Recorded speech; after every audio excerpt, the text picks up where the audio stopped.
Que se passerait-il si Internet cessait de fonctionner du jour au lendemain? Dans cette vidéo, nous allons explorer les conséquences d'une coupure d'Internet dans le monde. Nous débutons donc notre scénario le 5 octobre 2025. Il est 10 heures à Paris quand soudain Internet se coupe subitement dans le monde entier.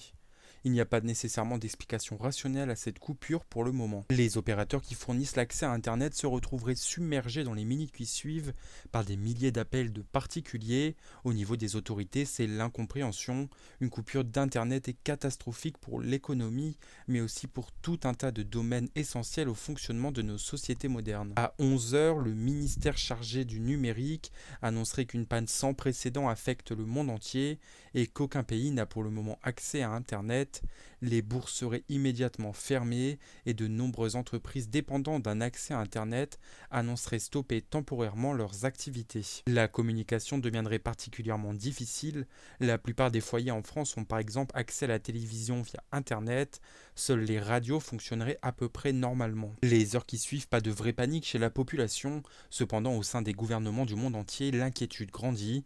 Personne ne sait pourquoi Internet ne fonctionne plus et surtout personne ne sait comment réparer cette panne. À ces heures pétantes, le gouvernement français annoncerait l'ouverture d'une cellule de crise interministérielle pour gérer au mieux la situation.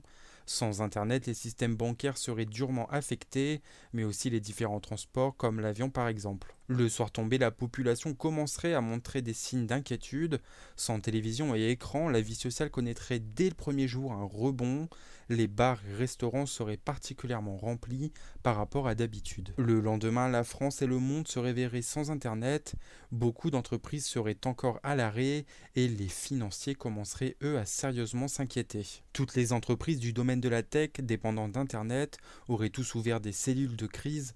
Sans Internet, pas d'activité, donc pas de revenus. Les gouvernements du monde entier mobiliseraient tous leurs scientifiques et tous les chercheurs pour tenter de résoudre le problème. Plusieurs astrophysiciens découvriraient alors qu'une tempête solaire avec une intensité jamais observée serait responsable de cette coupure d'Internet dans le monde. Les jours suivants, le monde serait partiellement à l'arrêt et les conséquences économiques seraient déjà colossales.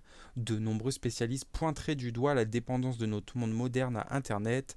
Des systèmes vitaux et nécessaires à nos sociétés sont tous maintenant rattachés à Internet. On observerait aussi une explosion des audiences de la radio et des records de vente historiques pour les journaux. Au niveau social, les gens qui avaient l'habitude de passer leur soirée devant Netflix ou la télévision retourneraient dans des lieux comme des parcs ou bien des bars. Les médecins feraient face aussi à une explosion du nombre des crises d'angoisse et de débuts de dépression. Une grande partie des jeunes devenus addicts aux écrans se retrouveraient sans rien et pourraient même montrer des signes de manque. Imaginons maintenant qu'Internet revienne finalement une dizaine de jours après sa coupure dans le monde. Les bourses connaîtraient une chute monumentale.